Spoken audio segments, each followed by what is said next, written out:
Revenue village चंदगांव। तो ये case study जिन भी डिस्ट्रिक्ट्स को गई थी उनके रिस्पॉन्सेज कुछ इस तरीके से है। मोस्टली जो हमारे पास रिस्पॉन्सेज आए हैं वो पार्शियली करेक्ट है, कुछ इनकरेक्ट है और कुछ करेक्ट थे। तो इनके जो रिस्पॉन्सेज है आपके साथ ये बुकलेट शेयर किया गया है, उसमें शेयर है।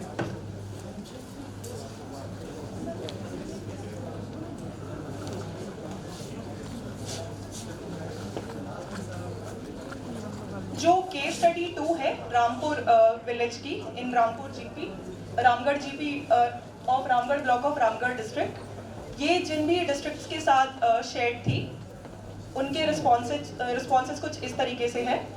मोस्टली डिस्ट्रिक्ट्स ने करेक्ट आंसर किया है, कुछ पार्शियली करेक्ट थे और कुछ ही सिर्फ इनकरेक्ट थे। मोस्टली करेक्ट या फिर पार्शियली करेक्ट है। जो थर्ड केस है of Kathatoli revenue village of Chitra block of Sundarpur district, इसके जो रिस्पॉन्सेज है मोस्टली या तो करेक्ट है या तो पार्शियली करेक्ट है और सिर्फ कुछ ही रिस्पॉन्सेज हमारे इनकरेक्ट थे। केस स्टडी 4 जो है मिस्टर इटवास फैमिली, और ये वाली केस स्टडी जिन भी डिस्ट्रिक्ट्स के साथ शेयर की गई थी वहाँ के रिस्पॉन्सेज मिक्स्ड है हमारे पास। ऑलमोस्ट इक्वली प्रोपोर्शन है करेक्ट इनकरेक्ट और पार्शियली करेक्ट का। पार्शियली करेक्ट थोड़ी ज़्यादा है। केस स्टडी 5 जो है टेटरी विलेज से जो था मिस्टर सोमरा एंड फैमिली का, ये जिन भी डिस्ट्रिक्ट्स के साथ शेयर थे उनके कोई भी रिस्पॉन्स करेक्ट नहीं थे। जो भी रिस्पॉन्सेज आए हैं इधर वो पार्शियली करेक्ट है या फिर इनकरेक्ट थे। Case study 6 of Mohanpur village, ये केस स्टडी जिनके साथ जिन भी डिस्ट्रिक्ट्स के साथ शेयर थी, या इन डिस्ट्रिक्ट से हमें रिस्पॉन्स इस क्वेश्चन के रिस्पॉन्स मिले नहीं हैं। आप बुक में रेफर कर सकते हैं, इसके आंसर्स बुक में हैं। Case study 7 of revenue village Anandpur, जहां पर 600 एकर्स ऑफ फॉरेस्ट लैंड का एक क्वेश्चन था, उसके जितने भी रिस्पॉन्सेज हमें डिस्ट्रिक्ट से मिले हैं वो सारे के सारे रिस्पॉन्सेज 100% करेक्ट है। केस स्टडी 8 जो बांडू विलेज ऑफ बोकारो डिस्ट्रिक्ट, ये आपके साथ शेयर किया गया था। इनके जो भी रिस्पॉन्स हमें डिस्ट्रिक्ट से मिले हैं वो कोई भी रिस्पॉन्स 100% करेक्ट नहीं थे, इधर वो पार्शियली करेक्ट है और इनकरेक्ट है।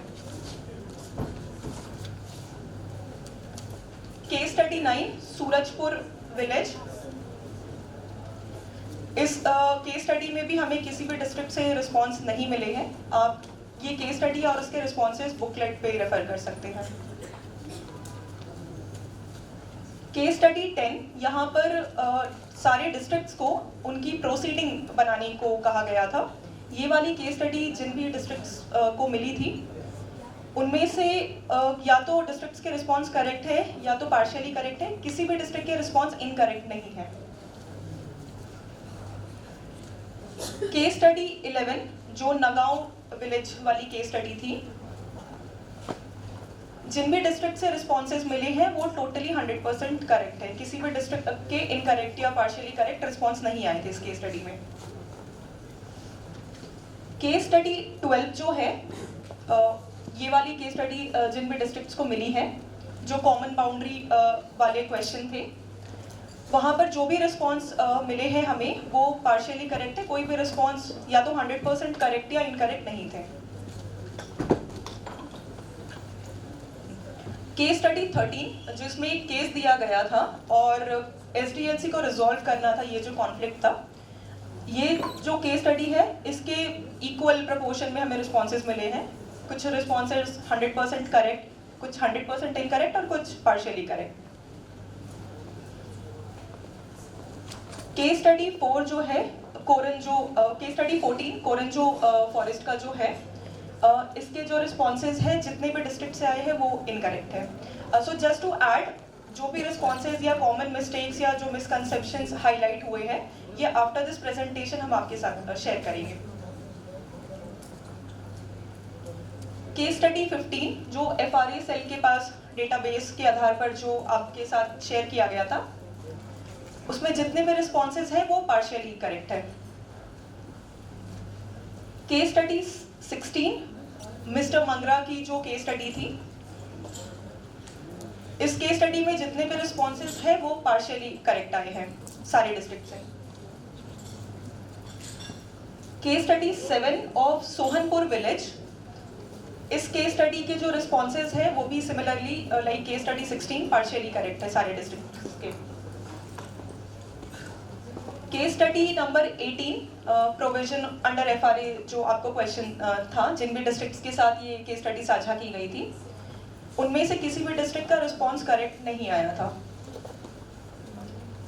Case study 19 of Kalyan district, इसके भी जो भी रिस्पॉन्स हमें मिले हैं वो पार्शियली करेक्ट है। केस स्टडी 20 ऑफ सिरका विलेज, इसके भी सारे रिस्पॉन्सेस जितने हमें डिस्ट्रिक्ट से मिले हैं वो पार्शियली करेक्ट है। केस स्टडी नंबर 21 जो बेतला टाइगर रिजर्व के ऊपर एक हाइपोथेटिकल केस स्टडी जो थी, इसके जितने भी रिस्पॉन्सेस हैं जितने भी डिस्ट्रिक्ट से मिले हैं वो सारे के सारे करेक्ट है। आई वुड नाउ रिक्वेस्ट मनोहर जी, जो हमारे की ऑब्जर्वेशंस हैं, जो भी कॉमन मिसकंसेप्शंस हमने आइडेंटिफाई किए हैं या जो अच्छी चीज़ें हमें रिस्पॉन्सेस से मिली हैं वो आपके साथ शेयर करेंगे। Thank you. धन्यवाद काबिनी। मंचासीन अधिकारीगण, जिला से आए सभी डीसी, डीएफओ, पीआईडीटी और डीडब्ल्यू, हमारे संगठन संस्थाओं के साथी, मीडिया के लोग, मैं आप सबका हार्दिक अभिनंदन करता हूं। और ये जैसे आप लोग, जिन लोगों ने ये सारे सवाल जो अपने अपने ज़िला में जो भेजे गए थे, आपने उसमें बैठ के डिस्कशन की होगी और जो आंसर बना है, तो आपके सामने मैं जो की ऑब्जर्वेशन जो नोट किए हैं, जो सवाल जवाब जिस तरह से दिए हैं, उसका हमने एक नोट बनाया है जो आपके सामने हम प्रस्तुत करना चाहेंगे। जो सवाल नंबर 1 था, जिसमें था कि उसमें बेसिकली एम्फसाइज हुआ था कि जो role of SDLC, pre claim लो, जैसे क्लेम फाइलिंग करने से पहले, पोस्ट क्लेम फाइलिंग करने से पहले जो अहम भूमिका एसडीएलसी की है उसके ऊपर थी। लेकिन जिन जिलों को ये, ज़्यादातर जिलों को ये सवाल गया था, तो कुछ जिलों में ऐसा है कि उस सवाल का मतलब, और माफ़ी चाहेंगे वो कुछ उसमें समझ में थोड़ा सा, प्रश्न को समझने में थोड़ा सा मतलब वो हो गया, और जो आंसर जो आया, जैसे कामिनी दिखा रहे थे, तो उसका आंसर कुछ ऐसा आ गया है कि अलग सा आ गया है। ये इसलिए हम लोग एक आया है ऑब्जर्वेशन में। पूरे सवाल और जवाब जो जिलों के आया है, उसमें जो प्रक्रिया आप लोग दर्शाए हैं, उसमें कहीं ना कहीं gram sabha as an authority, official body, statutory institutions, वो हर जगह मिसिंग है।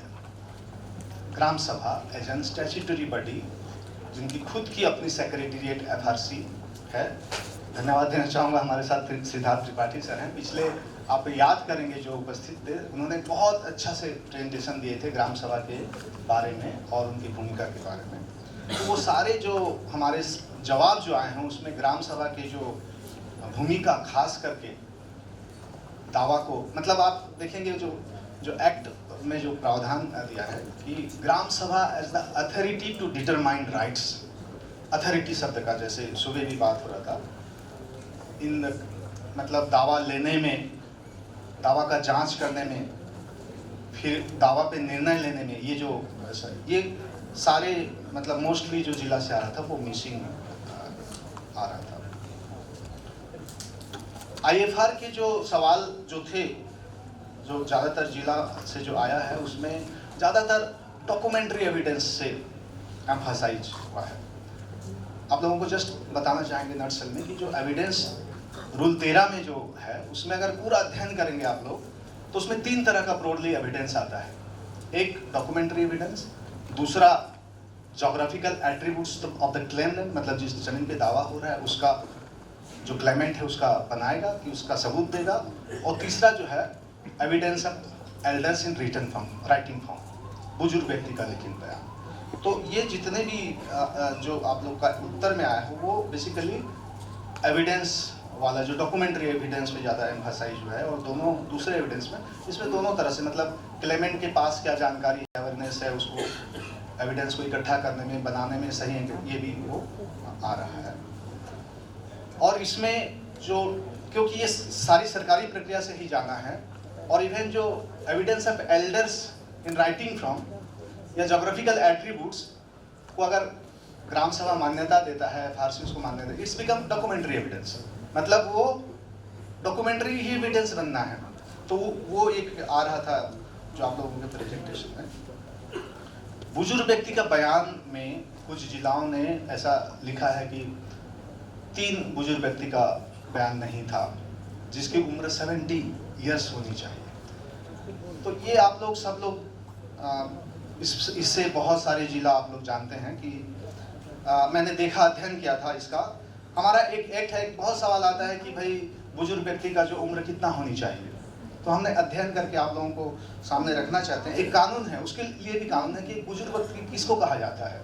तो ये कानून है, वो कानून है कि the maintenance and welfare of parents and senior citizen act 2007 जो बुजुर्ग व्यक्ति का एज को डिफाइन करता है वो 60 इयर्स का करता है। तो इसको लेके कई जिला से 70 इयर्स का आया है। इसमें और एक सवाल आता है आम तौर पे कि वो जो बुजुर्ग व्यक्ति का जो बयान है जो अगेंस्ट में दे रहा है क्लेमेंट के, वो उसका 60 साल अगर है तो कब से होना चाहिए?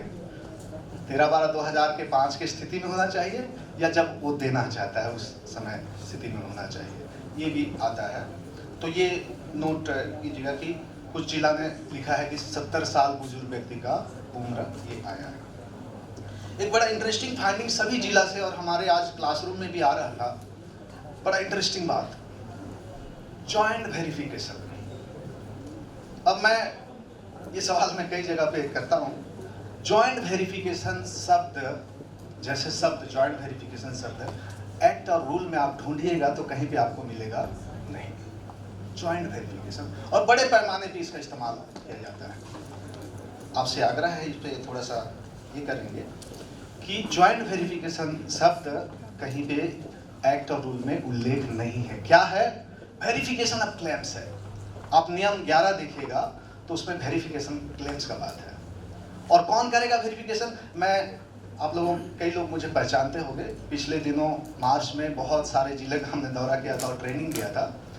हमने उस समय भी पूछा था कि, ऐसे हमारे अधिकारी को भी पूछा था कि फील्ड वेरिफिकेशन करने का किसका क्षमता है। सभी अधिकारी ने बोला था ये अमीन का, ट्रेनिंग से पहले का बात बता रहे हैं। एक बड़ा कन्फ्यूजन आ रहा है सारे आंसर्स में कि जमीन का सत्यापन करना किसकी जिम्मेदारी है। आप नियम 11 देखेंगे, 12 देखेंगे, उसमें स्पष्ट लिखा है this is only the it's coming under jurisdiction of the concern gram sabha. जब तक ग्राम सभा आपको सूचना देके, नोटिस देके राजस्व विभाग को बुलाएगा नहीं, हो सकता है आप आएंगे ही नहीं। तो इसको थोड़ा गौर करेंगे। जॉइंट वेरिफिकेशन शब्द आज हमारे क्लास के दौरान भी सब आ रहा था। जॉइंट वेरिफिकेशन ये आ रहा है, और इसके बारे में आप लोग थोड़ा सा गंभीर से लेना है क्योंकि ये बड़ा एक मसला उभर के आ रहा है।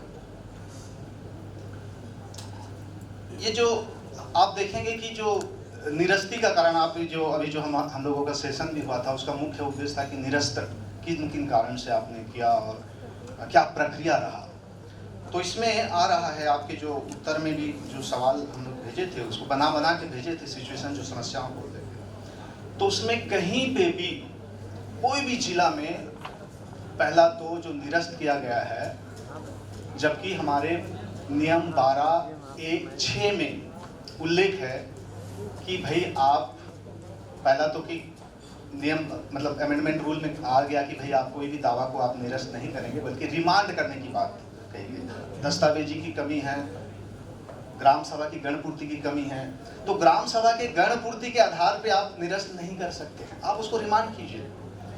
और ग्राम सभा में हमारे क्लास जैसे हम आज बता रहा था, थोड़ा सा नोट कर लीजिएगा सर, कि जो FRA ग्राम सभा जो आ रहा है बार बार, it is different from the panchayati raj gram sabha, लेकिन सिस्टम पंचायती राज ग्राम सभा से ही चल रहा है। FRA ग्राम सभा आप लोग थोड़ा देखेंगे नियम 6M में लिखा हुआ है कि it is the responsibility of the SDLC to ensure gram sabha FRA gram sabha with required quorum under rule 4(2) के तहत।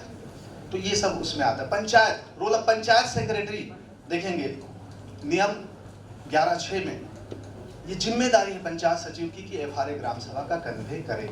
तो हम ये जो आ रहा था, ये सवाल आ रहा है कि गणपूर्ति वाला जो है, तो फिर घूम फिर के फिर हम हमारे पास ही आएगा, एसडीएलसी के पास आएगा। इसको थोड़ा सा ये देखिएगा जो उत्तर में आया है। और जिन ग्राम सभा के व्यक्तिगत और सामूहिक दावे को निरस्त किया जा रहा है, निरस्त का अगर किया भी जा रहा है, तो उस व्यक्ति को सूचना देना है, और जिसके आधार पे वो हमारे नियम 14(1) के तहत अगर ग्राम सभा ने निरस्त किया है तो वो एसडीएलसी के समक्ष अपना अपील, वो ये अपील का प्रावधान जो हमारे नियम 14(1) और 15(1) में जो उल्लेख है, जिसका पालन अक्रॉस द डिस्ट्रिक्ट कहीं पे भी ये नहीं आया है, ये आपके याद में हम लाना चाहते हैं। ये जो बड़े पैमाने पे आ रहा है कि अभी हमारे क्लास में भी वो चर्चा हो रहा था कि व्यक्तिगत जो आईएफआर क्लेम के संदर्भ में जो दावेदार का जो कब्जा है, वो कट ऑफ डेट है जो हमारे सेक्शन 4(3) में है, वो कहता है कि वो 13/12/2005 के पहले का होना है। लेकिन ज़्यादातर जिलाओं में जो आंसर आया है वो कह रहे हैं कि भाई उस व्यक्ति का जो दावा है, और खास करके गैर आदिवासी के संदर्भ में, उसका उस भूमि पे, जिस भूमि पे कब्जा कर रहा है, उसमें लगातार 75 साल की कब्जा होनी चाहिए। ये मोटा मोटा आ रहा है। हम आपको जानकारी के लिए बता दें कि आप लोग जो जिला स्तर से जो डाटा इंफॉर्मेशन दिए हैं, status of implementation of forest right act IFR शेफर, उसमें हम आप लोगों को बताना चाहेंगे ओटीएफडी के संदर्भ में कि 24 जिला में से 16 जिला में गैर आदिवासियों का दावा को ग्राम सभा स्तर से लिया गया है। मतलब ग्राम सभा स्तर पे 24 में से 16 जिला में ये गैर आदिवासी का दावा आया है, और 7 ऐसे जिला हैं, खास करके सबसे सिमडेगा जिला में आ रहा है, जिसमें 2000 से ज़्यादा गैर आदिवासी को पट्टे वितरित हुए हैं। ऐसे ही करके कुल 3243 गैर आदिवासी को 7 जिले में पट्टा वितरित हुआ है। ये जो अप्रूव नॉन अप्रूव्ड के मामले में, इस पे भी आप लोगों के संज्ञान में लाना चाहते हैं। तो ये एक बड़ा हमारे जिला स्तर पे, अधिकारी के स्तर पे, ये जो occupation over the forest land, जो कब्जा है, वो 13/12/2005 जो दोनों के लिए लागू होता है। इनके सब गैर आदिवासी, नॉट नेसेसरीली कि उसी गांव में हो, क्योंकि कोई भी व्यक्ति एक गांव में रह के दूसरे गांव के वन भूमि में अगर कब्जा करता है तो उस गांव के ग्राम सभा के माध्यम से भी उसको पट्टा मिल सकता है। मतलब नॉट नेसेसरीली ही has to be there inside the village, वो आसपास के गांव में या क्षेत्र में रहेंगे। ये वाली बात है। एक आया है सेफर राइट्स का को लेके जो एविडेंस की जरूरत है, क्या क्या एविडेंस चाहिए, और सेफर राइट रिजेक्टेड के सवाल ये बड़े पैमाने पे आया है। हमारे क्लास में भी अभी डिस्कशन हुआ था। सोचिएगा, क्या सेफर राइट्स रिजेक्ट हो सकते हैं? सेफर राइट्स, सवाल आता है, ये तो गांव के नाम से दावा होना है। आप देखेंगे कि 12 सितंबर 2012 से पहले जो था वो दावा फॉर्म बी था, जो गांव के नाम से भरा जाता था, जिसमें दावादारों का नाम है। आप देखेंगे उसमें प्रारूप बी में, तो उसमें है कि दावादारों का नाम, मतलब क्लेमेंट्स नेम है। तो क्लेमेंट्स नेम में उसमें क्या डालें? लेकिन ये जो है रूल अमेंडमेंट आने के बाद जो दावा प्रारूप सी आया, उसमें बहुत क्लियर आ गया कि जो दावादार के जगह में वो ग्राम सभा का नाम होगा, ग्राम सभा का नाम। तो अगर एक गांव में जंगल है और उन्होंने दावा किया अपने जंगल के लिए, सामूहिक संसाधन के लिए, कम्युनिटी राइट्स के लिए, तो वो गांव के नाम से जा रहा है। वहाँ पे आदिवासी गैर, कुछ जिला से ऐसा भी आ रहा था कि ये तो सपोज जैसे आईएफआर का मामला है तो ये आदिवासी है तो उसका हो गया, गैर आदिवासी है तो उसका रिजेक्ट हो गया। तो क्या इसी मामले में क्या सामुदायिक दावे में भी अलग अलग भरना है?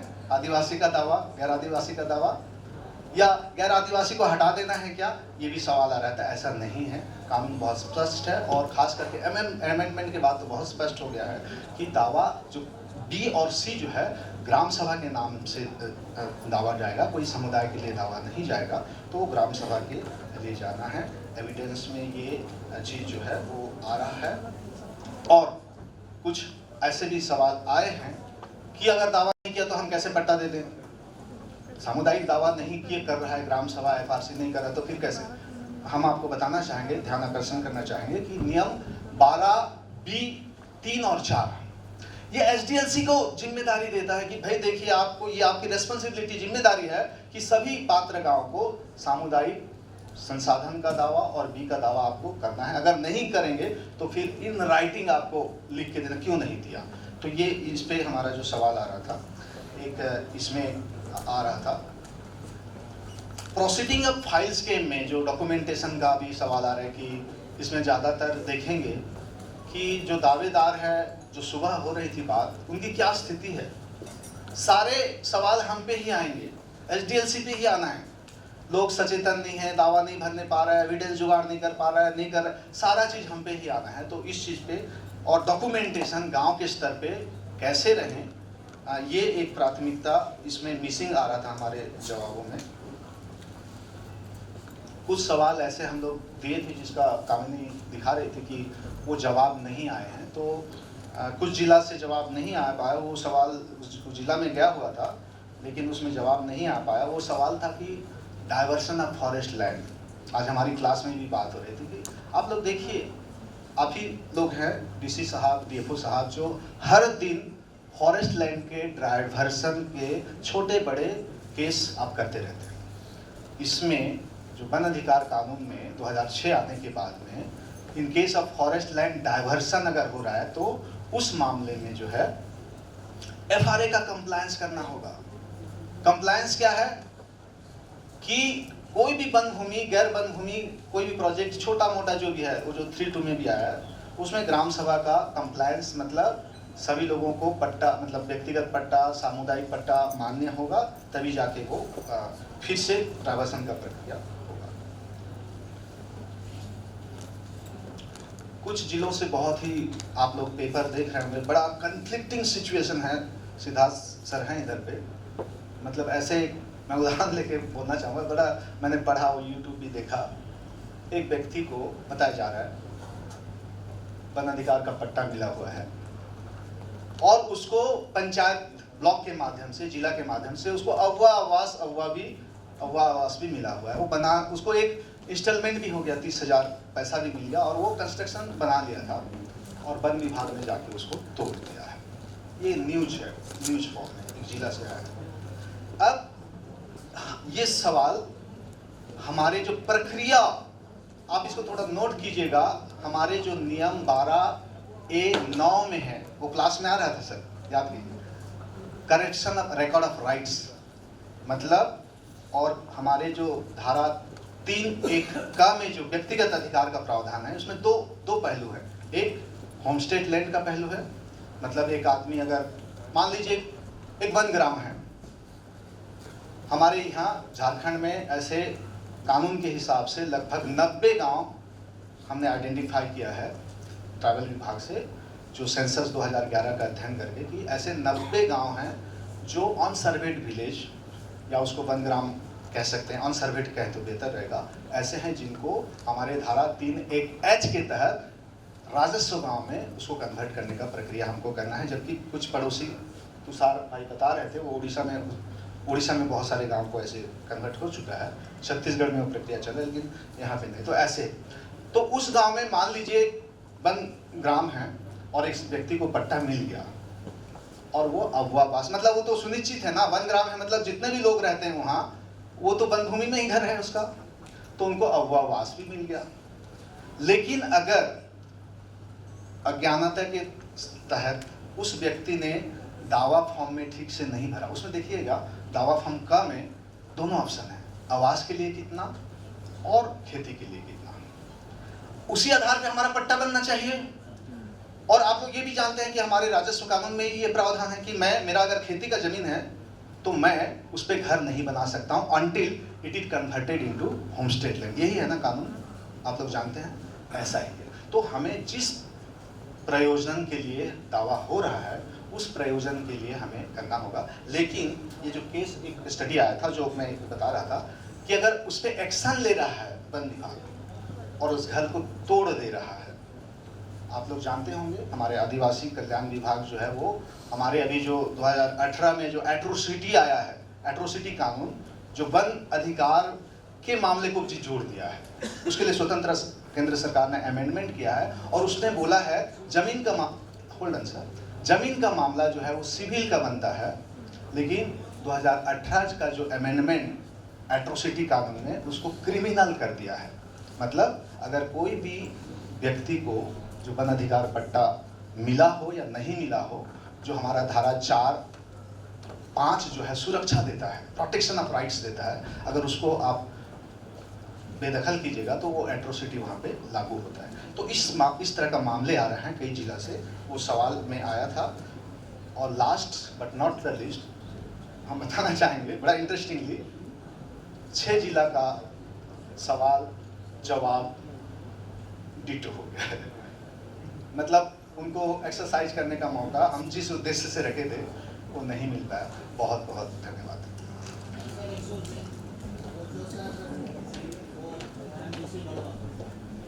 जो बताया गया है कि फॉरेस्ट लैंड ट्राइबल के नॉट ट्राइबल शेड्यूल क्लास उनको हुआ आवास हो गया रैयती जमीन पर दी गई थी, बट वो लोग कंस्ट्रक्ट कर रहे थे फॉरेस्ट की जमीन, इसीलिए फॉरेस्ट डिपार्टमेंट ने एक्शन लिया और उनको तोड़ा। या तो ये तो सर देखिए न्यूज जो हम आया था वो बता दिए, और ये कई जिला से हमारे जो FRSL में इस तरह से आ रहा है। ये जो तोड़ना वोड़ना जो है सर, सुनिए हम आपको एक धारा बताते हैं सर, बड़ा इंटरेस्टिंग है। Thank you for the question. एक ही धारा,